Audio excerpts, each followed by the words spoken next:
네, 안녕하세요. 반갑습니다, 여러분. 자, 이번에는요, 스포츠 교육학 과목에 대해서 한번 강의를 해보도록 하겠습니다.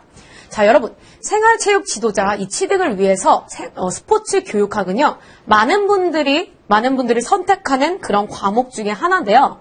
자, 그런데 이 스포츠 교육학 같은 경우는 스포츠 교육학이 말하는 학자라든가 아니면 용어가 굉장히 생소한 경우들이 굉장히 많아요. 그래서 생소한 학자라든가 생소한 용어 때문에 문제를 풀기가 조금 어려울 수도 있기 때문에 이 책에서 이런 걸 잘 배우고 넘어가시면 굉장히 좋을 것 같고요. 매번 기출되는 문제를 보면요. 그 학자와 이론에 대해서 문제가 많이 나오고 있습니다. 그렇기 때문에 그 학자의 이름을 잘 기억하시는 게 이 스포츠 교육학에서 고득점을 받을 수 있는 하나의 요소가 될 수 있을 거라고 생각합니다. 스포츠 교육학 같은 경우는요. 스포츠 교육의 지도 방법론, 지도를 어떻게 해야 되는지에 대해서 굉장히 많은 문제가 나오기 때문에 특히 이 과목에 대해서 굉장히 열심히 하시고요. 저도 세세하게 알려드릴 테니까 다 여러분 고득점 받길 바라겠습니다. 자, 스포츠 교육학 같은 경우는요. 1장부터 7장까지 이루어져 있습니다. 자, 1장에서는 우리가 어떤 걸 배울 거냐면요. 1장에서는 스포츠 교육의 배경과 개념, 즉 스포츠 교육이란 무엇인지 그런 개념들을 배우는 시간이 되겠습니다. 그래서 스포츠 교육의 협의의 뜻과 아니면 광의의 뜻에 대해서 배울 거고요. 제2장 스포츠 교육의 정책과 제도. 여기서는 이제 정책과 제도가 나옵니다. 국가체육교육 과정 이런 것도 나오고요. 아니면 여러분들 많이 들었었던 학교체육진흥법 그리고 국민체육진흥법 이런 법률에 관한 내용들이 다수 나오는데요. 특히 학교체육진흥법과 국민체육진흥법의 차이점에 대해서 가끔씩 문제가 나오기 때문에 그 둘의 차이점을 꼭 기억하시고 문제를 푸시면 좋을 것 같습니다. 자, 제3장은 뭐가 나올까요? 제3장은요. 스포츠 교육의 참여자 이해론입니다. 즉 참여자 이해론에 대해서 배울 건데요. 여기서는 이제 체육교사 전문가, 그리고 스포츠 지도 전문가, 그리고 스포츠 교육 행정가 이 세 분들을 나눠서 어떤 식으로 구분을 할 수 있는지에 대한 개념을 배워보도록 하겠습니다. 자, 제4장은요. 스포츠 교육의 프로그램론이에요. 자, 스포츠 교육을 하기 위해서 하나의 프로그램을 만들어야 되는데 그 프로그램을 어떻게 만들어야 되는지에 대한 얘기가 나올 겁니다. 자, 이제 5장 가장 중요한 단원이라고 볼 수가 있겠는데요. 바로 스포츠 교육의 지도 방법론입니다. 자, 스포츠 그러니까 지도 방법, 어떻게 지도를 해야 되는지 아는 그런 단원이라고 하는데요. 여기서는 이제 교수 모형이라는 게 나와요. 교수 모형.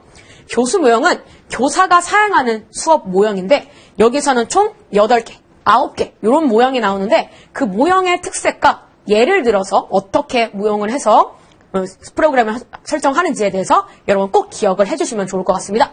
여기서는 정말 다수의 문제가 출제가 되기 때문에 꼭 한번 읽어보시고 문제를 푸시기 바랄게요.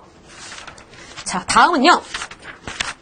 6장입니다. 6장에서는 스포츠 교육의 평가. 자, 이렇게 프로그램을 다 했어요. 마지막에 평가를 해야 되죠. 절대평가, 상대평가, 아니면 수행평가 등등 이런 평가는 어떻게 진행이 되는지에 대한 얘기가 나올 거고요. 자, 마지막 7장. 7장으로는요. 스포츠 교육학의 전문적 성장. 자, 어떻게 해야지 스포츠 전문인들이 성장을 할 수 있는지. 그리고 교수 기능, 내가 가르쳤을 때 기능 연습 방법은 어떤 식으로 해야 되는지에 대한 내용이 나와 있습니다. 자, 그래서 1장부터 7장까지 쭉 이어져 있는 그런 단원이라고 생각을 하시면 되고요.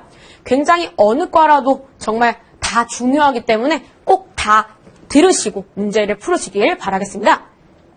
그럼 저희는 제1장 스포츠 교육의 배경과 개념에 대해서 한번 배워보도록 하겠습니다. 자, 어떠한 학문이든지 먼저 역사적인 개념부터 들어가는 게 가장 중요한데요. 자, 한번 읽어보겠습니다. 스포츠 교육의 배경과 개념에 대해서 알아보도록 하겠습니다. 스포츠 가르치기에 대한 역사적 관심. 자, 스포츠 가르치기의 변천은 어떻게 됐는지 한번 알아보도록 하겠습니다. 처음에 1980년대 중반에서 1990년대 중반에서는요. 질적 연구 방법론이 주목을 받으며 스포츠 교육에 대한 질적 연구가 성장했습니다. 자, 여러분, 질적 연구가 뭘까요? 질적 연구.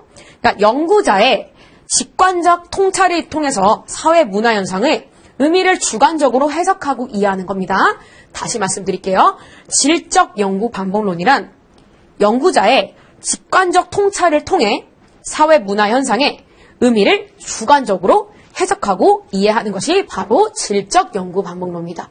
그래서 1980년대 중반부터 1990년대 중반까지는 질적 연구 반복론이 주목을 받으면서 질적인 연구가 성장되었다 이렇게 알고 계시면 될 것 같아요. 그리고 1990년대 중반부터 지금 2000년대 현재까지는 어떻게 됐을까요? 스포츠 가르치기에 대한 연구가 다양하게 시대가 발달함에 따라서 다양한 형태로 발달이 되겠죠. 발달로 이루어지고 있다 이렇게 보시면 될 것 같습니다.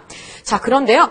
여기 책에서는 역사적 이런 거에 대해서 너무 조금 나왔어요. 그래서 더 깊숙하게 한번 알아보도록 하겠습니다. 자, 쭉 더 읽어보면은 자, 저희가 예전에는 어떤 체육이 굉장히 성행을 했을까요? 즉 19세기 초중반엔요. 체조 중심의 체육이었습니다. 그래서 19세기 초중반 저는 체육은 체조 중심이었어요. 체조 중심으로 발달이 되었습니다. 네, 시대가 발전하게 되면서 체육 교육도 점점 발전을 하게 되는데요. 19세기 후반부터 20세기 초반까지는요. 신체를 통한 교육, 놀이, 게임의 의미로 확대가 됩니다. 즉 19세기 중반부터 20세기 초반 20세기 초반은요. 교육, 놀이, 게임의 형태로 이렇게 발전이 되고 있습니다. 중반보다는 후반이 더 맞는 표현이 되겠네요. 19세기 후반은 이렇게 됩니다. 자, 1950년대 이후부터는요. 휴먼 무브먼트로 발달이 되게 됩니다. 사람이 움직이는 거.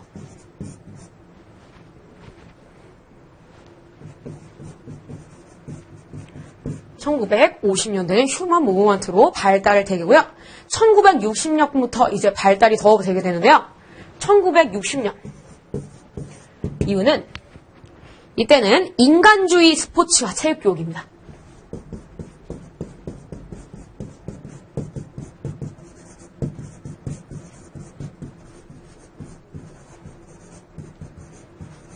이러한 형태로 점점 발전하게 됩니다. 1970년도 1970년 이유는요. 여기서 더 발달해서 노래 교육과 스포츠 교육이 나타나게 됩니다.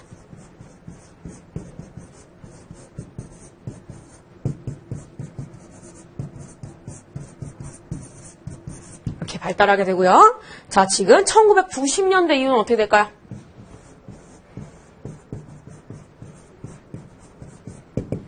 (1990년대) 이후는 이제 신체 운동학 학으로 발전이 되게 됩니다. 그래서 이런 식으로 이 스포츠 교육 같은 경우는 점차적으로 발달이 되고 있는 것들을 볼 수가 있겠습니다. 자, 이렇게 해서 보고요. 자, 그래서 여기 책에서는 이 두 가지만 나왔지만 조금 더 정확하게 알고 싶으면 한 19세기 전부터 한번 알아보시면 좋을 것 같습니다. 자, 다음입니다. 스포츠 가르치기에 대한 최근의 노력에 대해서 한번 알아볼게요. 최근에는 패러다임의 변화로 인해서 체육교육에 대한 전체적인 시각이 실전적 과제를 강조하는 현상으로 변화가 되고 있습니다. 즉, 전체적인 시각이 실천적인 과제를 강조하는 형상으로 변화가 되고 있습니다. 자, 2번. 데이터베이스 구축과 현실 문제 해결에 초점을 맞추어 실제 문제와 이론 사이의 문제를 해결하고자. 맞겠죠? 즉, 실제 문제와 이론 사이의 문제를 해결하려고 하는 그런 특징이 있습니다. 세 번째, 체육 수업 방식이 학생 중심적으로 변화하고 있으며 과거에 비해서 훨씬 많이 다양화되고 있습니다. 자, 예전에는 학생 중심이었을까요? 예전에는요, 교수 중심이었습니다. 선생님을 중심으로 가르쳤다면 이제는 학생의 중심으로 스포츠 교육이 발달이 되고 있습니다. 4번. 스포츠 교육학 이론에 대한 연구 풍토의 개선 및 한국 스포츠 이론의 토착에 대한 노력으로 학문의 자립성을 이루고자 한다. 이것이 이제 이 네 가지 스포츠 가르치기에 대한 노력이라고 볼 수가 있겠습니다. 다음부터는 조금 중요한 얘기 나올 건데요. 스포츠 교육의 개념에 대해서 한번 알아볼게요. 스포츠 교육의 개념, 협의, 좁은 의미의 스포츠 교육은 무엇을 의미할까요? 역할, 스포츠를 교육적 수단, 단지 협의적으로 교육적 수단으로 바라보는 게 스포츠 교육의 협의입니다. 분야, 스포츠가 학교 교육 내에서 교육적으로 실천되는 현상을 다룸. 즉, 협의 스포츠 교육은 스포츠를 교육의 수단, 정말 협의적으로 바라보는 걸 이렇게 의미를 합니다. 자, 그러면 광의, 더 넓게 바라볼까요? 자, 더 넓힌 그런 광의의 스포츠 교육은 뭐라고 할까요? 광의의 스포츠 교육. 역할, 스포츠는 교육적인 활동뿐만 아니라 삶의 의미를 추구하는 것을 의미한다. 자, 협의 같은 경우는 단순히 교육적 수단으로 생각을 하는 반면 광의 같은 경우는 삶의 의미를 추구하는 것으로 훨씬 더 넓게 바라볼 수가 있겠죠. 그래서 분야, 다양한 스포츠 활동의 참여 과정 내에서 일어나는 교육적 현상을 과학적으로 분석하거나 기술하는 과학을 의미합니다. 자, 이렇게 해서 협의의 스포츠 교육과 광의의 스포츠 교육에 대해서 배울게요. 자, 여기서 책에서는 나와 있지 않지만 하나 또 적고 들어갈 건데요. 자, 그러면 스포츠 교육학이 추구하는 가치 영역은 뭘까요? 스포츠 교육학이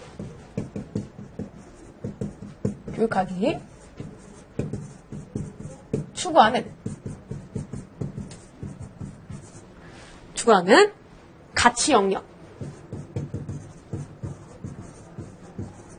스포츠 교육학을 통해서 어떠한 가치를 가지려고 하는지 한번 알아볼게요. 자, 뭐가 있을까요?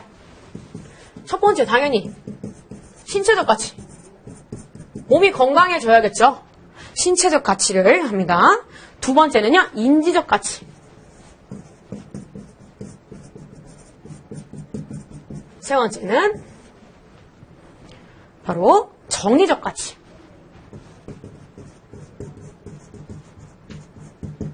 이 스포츠 교육학이 추구하는 요 세 가지 내용은 첫 번째 신체적 가치, 두 번째 인지적 가치, 세 번째 정의적 가치, 이 세 가지를 추구하게 됩니다.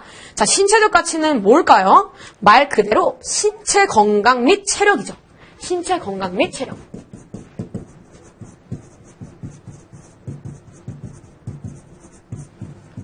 스포츠 교육학으로 인해서 신체적 가치가 위로 올라가는, 즉 스포츠 교육으로 인해서 신체 건강 및 체력이 올라가는 것을 당연히 추구하겠죠.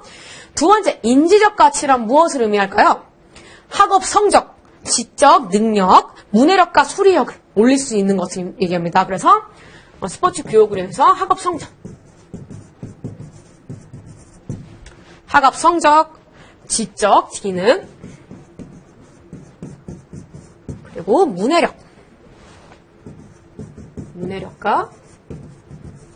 수리력을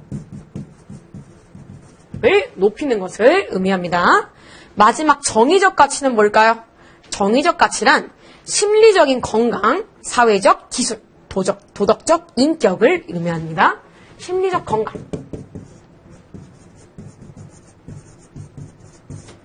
또 도덕적 인격.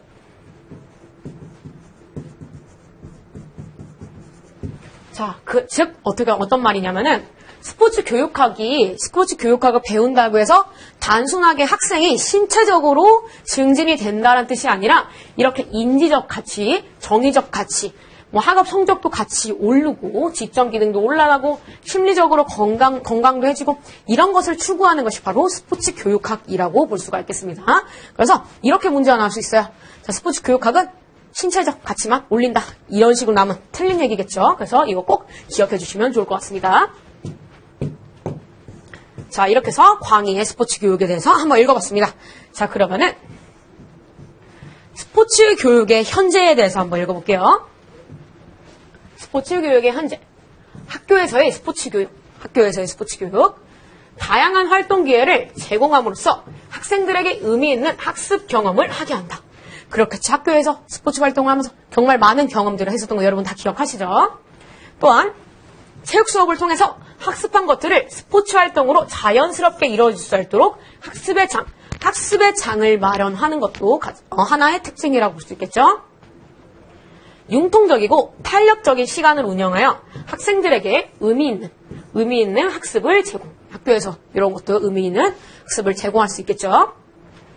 학생들에게 적절한 강화와 보상을 통해 책임감 있는 역할 수행을 할 수 있도록 한다. 잘했으면 잘했다. 아니면 조금 수정이 필요하다 그러면 어떻게 수정해라. 뭐 이런 식으로 통해가지고 역할 수행을 할 수 있도록 도와주는 역할을 하겠죠. 그래서 학교에서의 스포츠 교육은 이러한 특징이 있습니다. 자, 생활 스포츠라고 하죠. 자, 생활에서의 스포츠 교육은 어찌나 읽어볼게요. 생활에서의 스포츠 교육. 국민생활체육회는 다양한 프로그램을 통하여 개방적 체육 시스템을 구축합니다. 일상체육은 인간 욕구의 충족, 평생교육, 건강유지 및 증진, 지역사회 개발, 사회문제 해결, 여가선용의 기능을 합니다. 즉 생활체육을 통해서 이렇게 인간종주의 충족, 즐거움을 얻을 수가 있고요. 평생 동안 내가 할 수 있는 스포츠를 배울 수가 있고요. 당연히 건강해질 수가 있겠죠. 그리고 지역사회 개발이 도움이 될 수가 있고요. 사회문제 해결, 사회 문제도 굉장히 해결이 될 수도 있고 여가선용의 기능을 합니다. 즉 생활에서의 스포츠 교육에 대한 특징이었습니다. 자, 다음은요. 경기, 전문 경기, 전문 지도자. 자, 전문 경기. 그래서 경기에서의 스포츠 교육에 대해서 한번 알아볼게요. 자, 경기. 지도자는 스포츠의 과학적 이론을 적용하여 각 종목적 기능을 지도. 달리기 선수면 달리기에 관련된 그런 지식으로 알려줄 수 있고 배구 선수면 배구에 관련된 지식으로 알려줄 수 있죠. 자, 이게 첫 번째 특징이고요. 지도자는 각 선수의 수준에 적합한 훈련 계획 및 참가 계획을 수립할 수 있도록 지도. 내가 처음 운동을 했는데 먼저 10년 한 사람이랑 똑같이 훈련을 하면 안 되겠죠? 이런 것처럼 적합한 훈련 계획을 수립할 수 있어야 합니다. 지도자는 다양한 매체를 활용하여 좀 더 효율적인 스포츠에 대해 지도하여 이해를 높일 수 있도록 함. 자, 영상을 찍는다든가 아니면 피드백을 주게 되면서 다양한 매체를 활용해서 선수가 더 많은, 더 좋은 경기를 나갈 수 있도록 도와주는 게 바로 이 지도자의 역할이라고 볼 수가 있겠습니다. 그래서 이 세 가지 경기에서의 스포츠 교육에 대해서 한번 알아보겠습니다. 자, 조금 더 설명을 해드릴게요. 자, 여러분, 스포츠 교육학의 연구 영역은 뭘까요? 첫 번째는요, 바로 체육교사 교육이고요. 두 번째는 체육교사 방법, 체육교수 방법. 세 번째는 체육교육 과정입니다. 한번 써드릴게요.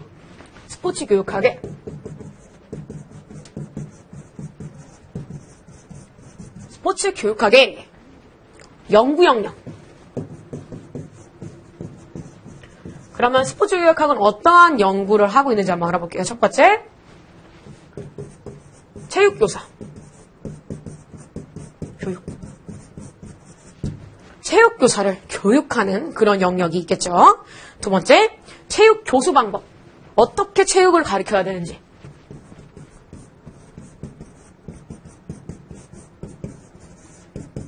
있을 수가 있겠고요. 세 번째는 뭐가 있을까요? 체육교육 과정입니다.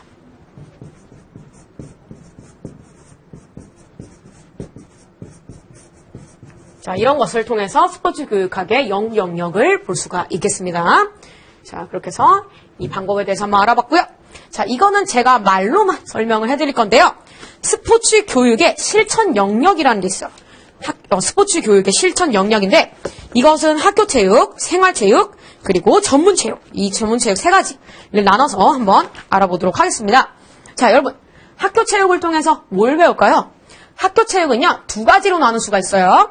체육교과와 비교과 체육활동이죠. 체육교과는 뭐죠? 국가 수준의 체육과 교육과정을 활동의 목표와 내용, 방법과 평가를 제시하는 것이 바로 체육교과고요.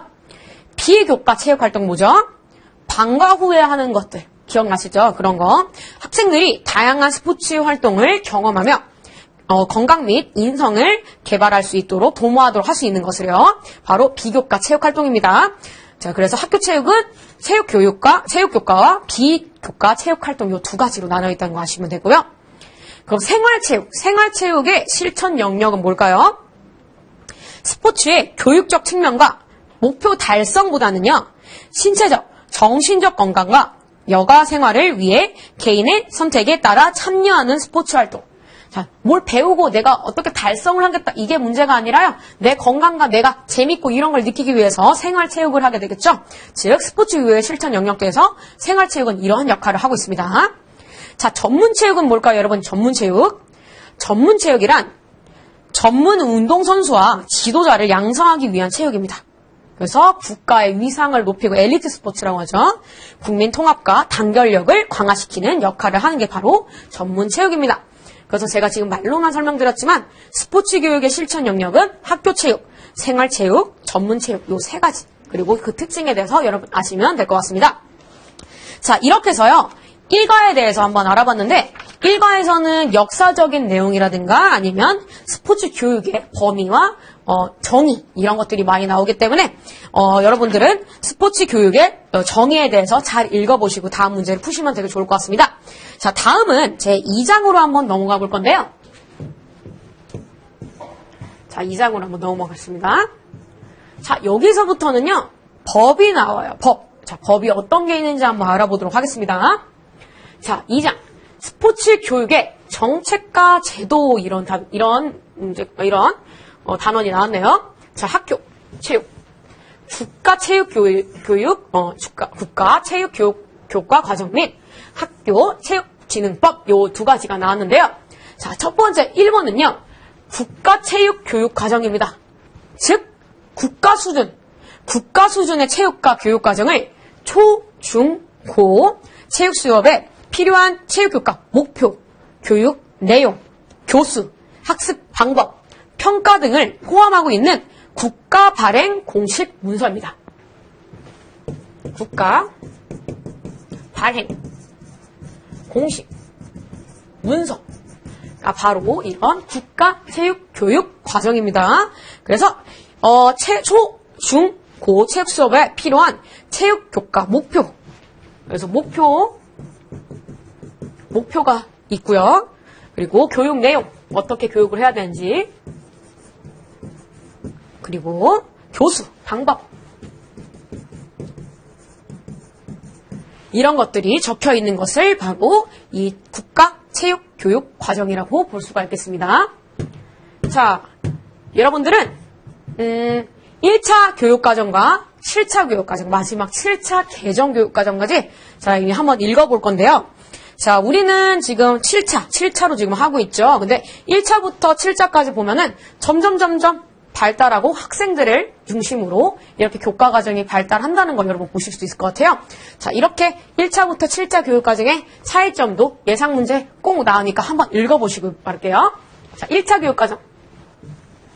1차 교육 과정에서는요, 교과 자체를 중심했습니다. 교과 자체를 중시를 했고요. 그때 당시에는 위생생활과 습관화와 건전한 사회적 생활을 갖도록 하는 그런 특징이 있었습니다. 그리고 신체활동을 통해서 민주적 사회활동에서의 최선을 발휘할 수 있는 능력 함량을 할 수 있었던 게 제1차 교육과정입니다. 자, 제2차 교육과정은 조금 달라지게 되는데요. 이때는 목표 자체가 교과 자체를 중시를 했으면은 이때는 생활 중심 교육과정을 중시하게 됩니다. 2차 때부터는.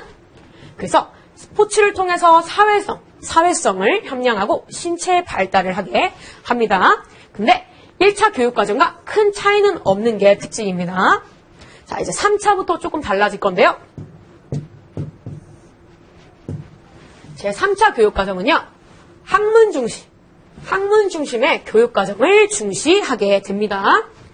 체육교육을 통한 강건한 국민으로서의 성장을 중시하게 됩니다. 자, 4차 교육과정. 인간 중심의 교육과정. 이제부터는 인간 중심의 교육과정을 중시하게 되네요. 활동을 신천화하여 기능을 향상시키고요. 공정하게 운동하라는 태도의 함량을 배우게 됩니다. 자, 5차 과정 한번 볼게요. 자, 5차 교육과정은요, 통합교육과정을 개발하게 됩니다. 그리고 운영의 자율성을 중시합니다. 또한 정서의 함량과 바람직한 사회적 태도를 중시하게 됩니다. 정의적, 인지적, 심동적, 정의적, 인지적, 심동적. 이거는요, 다음 과에 계속 말씀을 드릴 테니까 일단 스킵을 할게요. 정의적, 인지적, 심동적 행동으로 분류를 하게 됩니다. 자, 6차 교육과정은요, 교육과정의 결정의 분권화, 교육과정의 구조의 다양화, 교육과정 운영의 효율화를 중요시하게 됩니다. 자, 7차 교육과정이죠. 여러분들, 많은 분들이 하셨던. 자, 7차 교육과정에서는 운동 기능의 중심, 교육과정이 이제 중요시됩니다. 움직임, 무궁화체에 관한 욕구를 충족시켜주고요. 운동 수행 기능을 촉진하여 체력을 증진합니다. 건강과 운동에 관한 여러 가지 종류를 이해하는 게 특징이라고 볼 수가 있겠습니다. 자, 7차 교육과정에 개정도 있는데요. 개정은 어떤지 잘 볼게요. 신체 활동의 가치를 중시하게 되고요. 신체 활동 가치의 내면화 신청, 즉 전인교육을 하게 되는 것이 바로 7차 교육과정의 개정이라고 볼 수가 있겠습니다. 자, 그렇게 해서 저희가 1장 스포츠 교육의 배경과 개념에 대해서 배웠고요. 두 번째는 국가체육교육과정, 즉 국가수준의 교육과정에 대해서 한번 배워봤는데요. 다음부터는요, 법적인 얘기가 좀 많이 나올 거예요. 기출문제를 풀어보신 분도 있고 안 푸신 문제도 있는데 가끔씩 이렇게 학교체육진흥법과 국민체육진흥법을 약간 섞어가지고 헷갈리게 나오는 문제들이 많이 나오기 때문에 다음 강의에서 꼭 들으시고 문제를 푸시길 바라겠습니다. 그러면 다음 강의는 이제 2장 넘어가서 2번 생활체육 및 전문체육부터 시작하도록 하겠습니다. 수고 많이 하셨습니다.